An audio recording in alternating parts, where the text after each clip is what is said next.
Welcome back, students. Today we will study about conductance. The conductance of a conductor is with which electric charges flow through it. यानी जो conductance है ना, कोई भी conductor है उसका जो कंडक्टेंस है, conductance of conductor is the is with which electron charges flow through it. यानी कि ये एक तरीके का वो चीज़ है जिससे है ना इलेक्ट्रॉन, जिससे अपने को पता चलता है कि इलेक्ट्रॉन इजीली फ्लो हो पाएंगे या डिफ़िकल्ट फ्लो हो पाएंगे, उससे अपने को पता चलता है।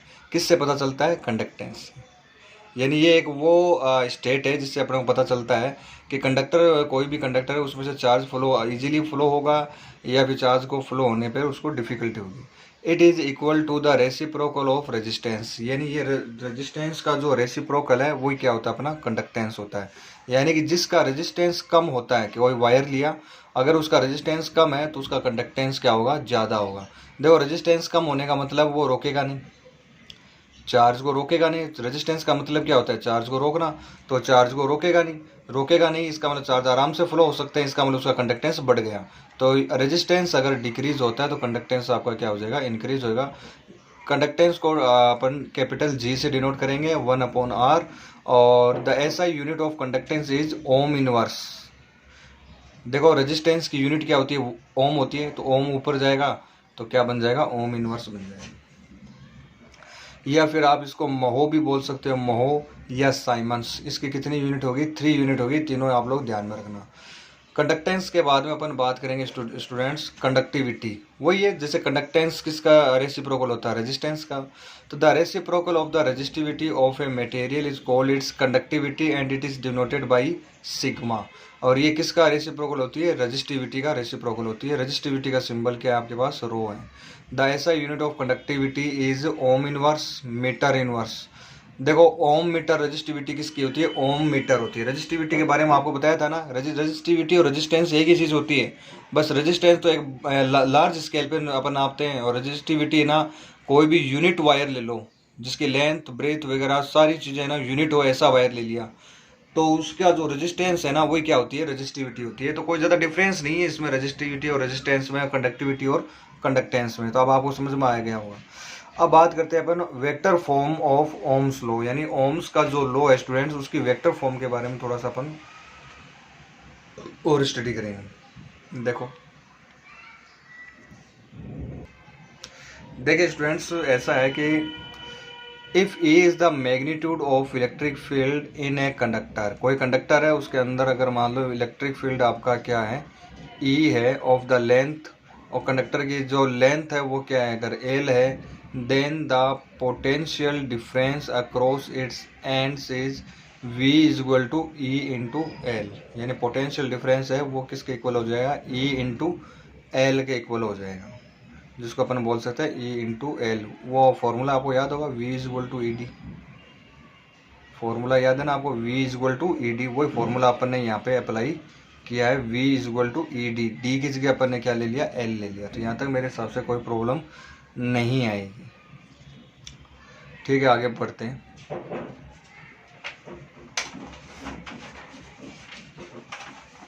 अच्छा, कई बच्चों के दिमाग में एक क्वेश्चन आया होगा कि sir E is the magnitude of electric field in the conductor. Conductor के अंदर magnetic field, sorry electric field, conductor के अंदर तो इलेक्ट्रिक फील्ड जीरो होना चाहिए। दिमाग में आ रहा है या नहीं आ रहा है? ये तो अपन ने सेकंड चैप्टर में पढ़ा था बच्चों, वो एक अलग चीज़ थी। वहाँ पे तो अपन क्या करते थे, कोई इलेक्ट्रिक फील्ड में अपन है ना कोई कंडक्टर रखते थे, फिर उसका पोलराइजेशन वगैरह वो होता था। यहाँ वो चीज़ नहीं है। यहाँ पे अपने पास एक कंडक्टर है, इधर अपन पॉजिटिव लगाएंगे और इधर नेगेटिव लगाएंगे और अंदर इलेक्ट्रिक फील्ड बनेगा। यहाँ इलेक्ट्रिक फील्ड जीरो मत कर देना, ठीक है? तो V equal to E D समझ में आ गया होगा। हालांकि मेरे को लग नहीं रहा आप में से कोई ऐसा सोचा होगा, मैं ही हूँ जो ऐसा सोच सकता हूँ। फिर अपन बात करते हैं आगे की।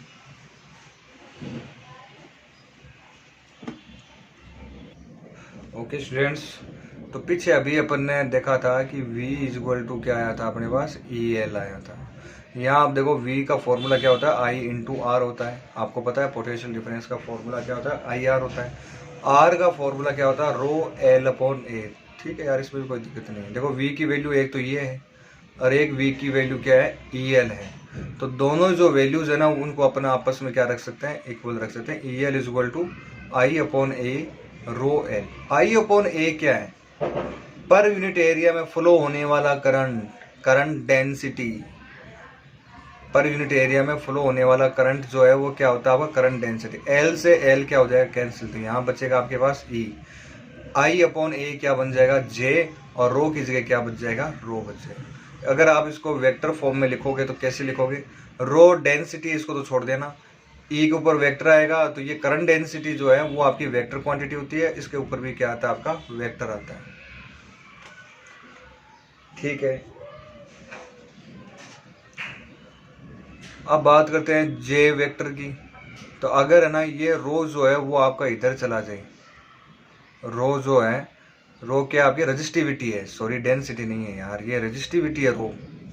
अरे पता चल गया ना बच्चों, आर का फॉर्मूला में रो L/A, रो क्या होती थी यहाँ पे, रजिस्टिविटी है।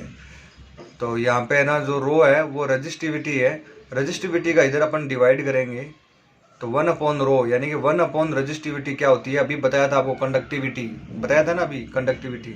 और कंडक्टिविटी का सिंबल क्या था, सिग्मा। तो J is equal to sigma E। The above equation is called the vector form of Ohm's law. तो स्टूडेंट्स ये वाली जो प्रूफ करने वाली जो है ना, ये आपको डायरेक्ट पूछा जाता है एग्जाम में। Drive the equation of vector form of Ohm's law, इस तरीके से आपको ना डायरेक्ट जो है वो क्वेश्चन पूछा जाता है। तो स्टूडेंट्स आपको इस पर ध्यान देना है कि किस तरीके से आपको इसको सोल्व करना है। चलो अब आगे वाले टॉपिक पे पढ़ते हैं अपन। तो students classification of solids on the basis of their resistivity values, यानी कि रेजिस्टिविटी के आधार पे, रेजिस्टिविटी के बेस पे अपन ना सॉलिड्स जो है उनको अपन अलग अलग पार्ट्स में क्या कर सकते हैं, डिवाइड कर सकते हैं। पहला जो दे रखा है कंडक्टर के बारे में अपन पढ़ लेते हैं। The material which conduct electric current fairly well are called conductors, यानी कि कंडक्टर वो होते हैं जो करंट को आराम से फ्लो होने देते हैं। Metals are good conductors, they have low resistivity, यानी कि उनकी रेजिस्टिविटी क्या होगी, लो होगी, रेजिस्टेंस क्या होगा, लो होगा। In the range of 10⁻⁸ ohm to 10⁻⁻6 ohm. तो स्टूडेंट्स इसकी जो रेजिस्टिविटी है वो 10⁻⁸ ओम से 10⁻⁻6, देखो यहाँ पे पावर जो है वो आपकी नेगेटिव पावर है। स्टूडेंट्स यहाँ पे आपको ध्यान देना है, पावर कैसी है, नेगेटिव पावर है। 10⁻⁸ से 10⁻⁻6 ओम इस तरीके की इसकी रेजिस्टिविटी थी, very low resistivity. Copper and aluminium have lowest resistivity of all the metals, and so their wires are used for transporting electric current over large distance without the appreciable loss of energy। यानी copper वगैरह के जो wire है वो ना क्या करते हैं कि रेजिस्टिविटी उनकी क्या होती है, कम होती है। रेजिस्टिविटी कम होने की वजह से उनको अपन है ना कंडक्टिविटी के लिए अपन अप्लाई कर सकते हैं, तो लॉस ऑफ एनर्जी क्या होगा, कम होगा। On the other hand nichrome has a resistivity of about 60 times that of copper. Nichrome का जो वायर है ना वो कॉपर के वायर से 60 टाइम उसकी जो रेजिस्टिविटी है ना 60 टाइम्स ज़्यादा होती है। It is used in the element of electric heater and electric iron. Electric iron वगैरह, इलेक्ट्रिक हीटर वगैरह में इसका यूज़ करते हैं अपन। स्टूडेंट्स अब अपन आगे बात करते हैं। नेक्स्ट जो चीज़ है वो ये है कि अब बात करते हैं अपन इंसुलेटर्स के बारे में। इंसुलेटर्स क्या होते हैं, the material which do not conduct electric current are called insulators, they have high resistivity more than 10⁴ ohm, यानी कि 10⁴ का मतलब है 10,000 ओम से भी ज़्यादा उनका रेजिस्टेंस होता है। Insulators like glass, mica, bakelite, hard रबड़ वगैरह ये highly resistivities in the range of 10⁻14 से 10⁻16 की रेजिस्टिविटी और भी ज़्यादा होती है। किसके, रबड़ वगैरह, बेकेलाइट वगैरह ये।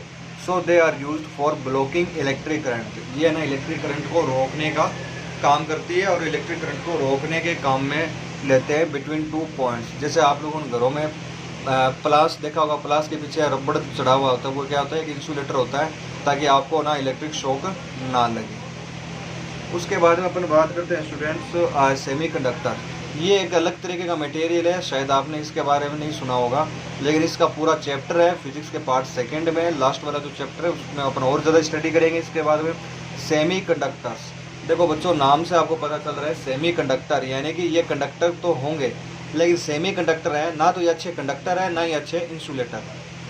These are materials whose resistivity lie in between those of conductors and insulators between 10 की पावर -6 to 10 की पावर 4। इनके बीच में ही इनकी क्या होती है, रेजिस्टिविटी होती है। Germanium and silicon are typical semiconductors. ये सेमीकंडक्टर के एग्जांपल है, एक तो जर्मेनियम है और दूसरा क्या है स्टूडेंट्स, सिलिकॉन है। For moderately high distances in the range of kilo ohm, resistors made of carbon or some semiconducting material are used। ये आप लोग पढ़ लेना, ये इतना ही था इसके अंदर। इसके बाद में स्टूडेंट्स अपन बात करते हैं नेक्स्ट टॉपिक की। नेक्स्ट जो टॉपिक है कॉमन कमर्शियल रजिस्टर्स। देखो अपने जो टीवी वगैरह है, रेडियो है, टीवी है, बहुत सारे इंस्ट्रूमेंट है जिनमें हमें रजिस्टर्स की ज़रूरत पड़ती है। तो रजिस्टर्स दो तरीके के होते हैं, एक तो wire wound resistors. These are made by winding the wires of an alloy like manganin constantan nichrome on the insulating base.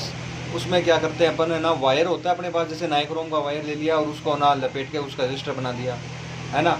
The advantage of using these alloys is that they are relatively insensitive to the temperature. अच्छा, इन registers को अपन किस पर लपेट देते हैं, alloy पर लपेट देते हैं। एलॉय क्या होता है कि वो ना टेम्परेचर के प्रति है ना वो ज़्यादा सेंसिटिव नहीं होते हैं, यानी कि देखो सीधी सी बात है, रजिस्टेंस जो होता है ना, रजिस्टर होता है। अब जैसे नाइक्रोम का वायर है, अगर आप उसमें से करंट फ्लो करवाने की कोशिश करोगे तो वो एक रजिस्टर है, वो अपने अंदर करंट फ्लो होने नहीं देगा। तो वो क्या करता है, एनर्जी है ना, हीट की फॉर्म में एनर्जी रिलीज करेगा और वो गर्म हो जाएगा। जैसे कि आपने हीटर का वायर देखा है, हीटर देखा होगा आप लोगों ने घरों में, हीटर का जो वायर है वो आपका नाइक्रोम का वायर बना होता है। जब अपन उसमें करंट फ्लो करवाने की कोशिश करते हैं तो करंट फ्लो होता नहीं है, उसमें से बहुत कम करंट फ्लो होता है। करंट को रोकने के कारण वो क्या हो जाता है, वायर गर्म हो जाता है। अब है ना, ऐसे रजिस्टर को अपन है ना कैसे, अगर उस वायर का अगर आपने रजिस्टर बनाया है तो उसको आपको है ना किसी ऐसी चीज़ पर लपेटना पड़ेगा ताकि वो है ना कोई, अगर आपने मान लो प्लास्टिक पर लपेट दिया तो प्लास्टिक तो गर्म हो गया, पिघल जाएगा, रजिस्टर आपका ख़त्म हो गया। तो हम कुछ ऐसी चीज़ों का यूज़ करेंगे जिससे वो ना हीट से वो चीज़ ख़राब ना हो। सेकेंड जो है स्टूडेंट्स कार्बन रजिस्टर्स, ये अपन ज़्यादातर यूज़ करते हैं। They are made from mixture of carbon black clay resin binder which are pressed and then moulded into cylindrical rods by heating. ये अलग अलग तरीके के कुछ मटेरियल है, गर्म करके इनको मिक्स करके और छोटे छोटे सिलेंड्रिकल टाइप में अपन है ना इनको क्या कर लेते हैं, कनेक्ट कर लेते हैं। The rods are enclosed in a ceramic और प्लास्टिक जैकेट, प्लास्टिक वगैरह के अंदर अपन इसको फिल कर लेते हैं।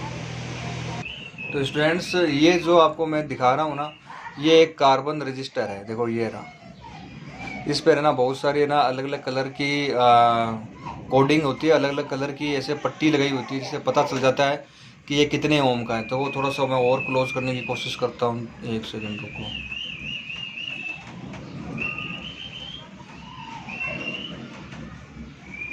देखो ये है आपका कार्बन रजिस्टर का, ये होता है स्टूडेंट्स कार्बन रजिस्टर। और इस पर ना अलग अलग कलर की कलर्स किए होते हैं। एक तो मेरे को रेड जैसा दिख रहा है, इधर सिल्वर है, इधर पता नहीं कौन सा, मैं कैमरे से हटा के देखूँगा। एक गोल्ड कलर है, एक रेड कलर है, दो पता नहीं सिल्वर है, कैसा है यार ये कलर का, तो मेरे को खुद को कमी है नॉलेज। लेकिन कुल मिला के बात ये है कि रजिस्टर आपका कुछ ऐसा होता है। तो मेरे हिसाब से आपको कोई दिक्कत नहीं है, समझ में आ गई होगी बात।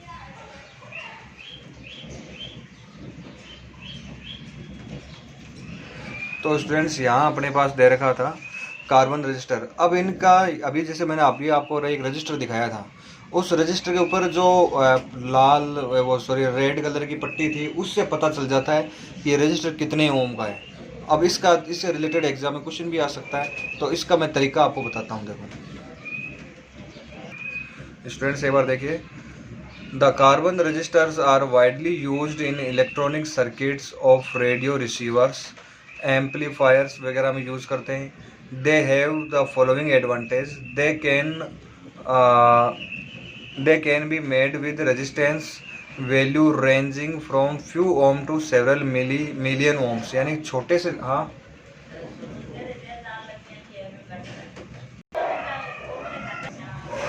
तो यहाँ पे आप देख सकते हो कि दे can be made with resistance value, अच्छा छोटी रेंज से लेके अपन बड़ी रेंज तक का जो रजिस्टर है वो अपन बना सकते हैं। Second, they are quite cheap and compact, सस्ते होते हैं और कॉम्पैक्ट होते हैं। They are good enough for many purpose, बहुत सारे पर्पज़ से वो अच्छे रहते हैं। ये वाले जो रजिस्टर अभी आपको मैंने जो दिखाए थे ना वो।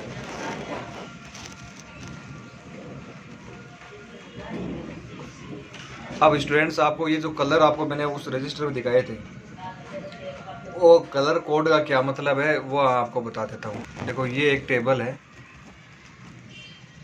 ये टेबल आपको याद करनी पड़ेगी।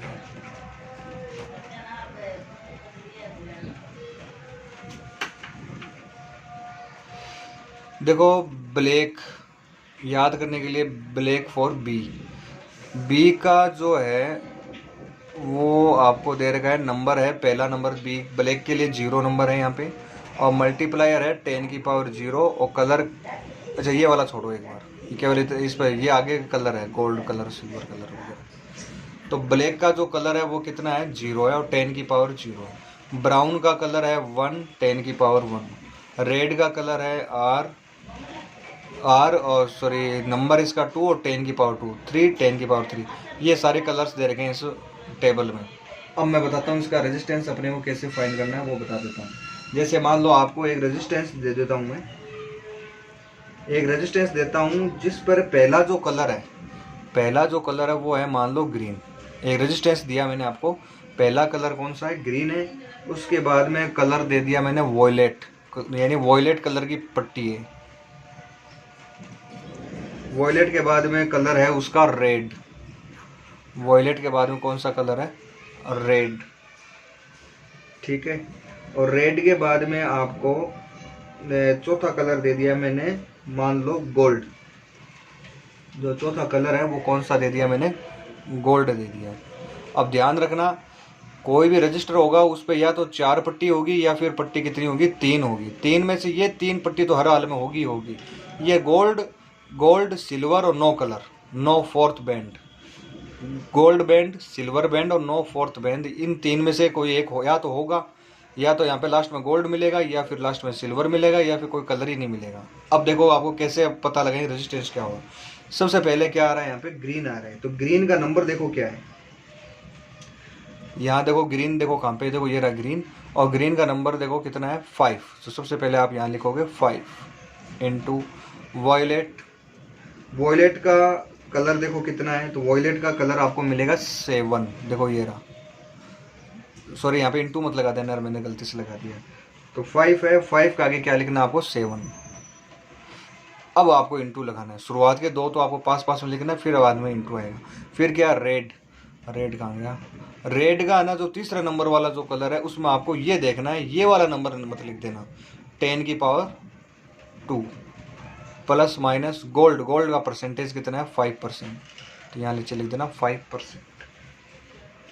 ये आ गया इसका कितना ओम हो गया 57 इंटू 10 की पावर 2 प्लस माइनस 5%। इस तरीके से आपको ना स्टूडेंट्स ये इतना ओम हो गया, आगे ओम लिख देना, इसके आगे यहाँ पे क्या लिख देंगे अपन ओम लिख देंगे। तो इस तरीके से आपको ना ये कलर कोड है ना वो यूज़ करना आना चाहिए। एक एग्जांपल और देख लो, एक एग्जांपल और देखते हैं तो उसमें अपने को पता चलेगा कौन सा लूँ मैं, पहले येलो वॉयलेट ब्राउन फिर गोल्ड, या फिर येलो वॉयलेट ब्राउन। पहला कलर तो है मान लो येलो, पहला कलर क्या है येलो, फिर है वॉयलेट, फिर है ब्राउन। तो येलो के लिए कौन सा नंबर लोगे 4, येलो के लिए कौन सा नंबर आ जाएगा 4, तो सबसे पहले आ जाएगा 4। फिर येलो के बाद में वॉयलेट का नंबर कौन सा है 7, तो 47 इंटू ब्राउन का नंबर कौन सा है 10 की पावर 1। अब आप 1 मत ले लेना, 10 की पावर 1, और प्लस माइनस अगर लास्ट में ना गोल्ड है तो +-5% कर देना, लास्ट में अगर सिल्वर है तो +-10% कर देना, अगर आपको कोई कलर नहीं दिया हुआ तो आप +-20% कर देना। ये इतना कलर कोड है। अब बात करते हैं अपन ये टेबल याद कैसे करें। तो इस टेबल को याद करने का भी एक मेथड है, देखो ये रहा, how to remember colour code. B B Roy पहला वाला क्या, B B Roy of Great Britain had very good wife. हालांकि सुनने में बड़ा अजीब सा लग रहा है गुड वाइफ, बट ठीक है।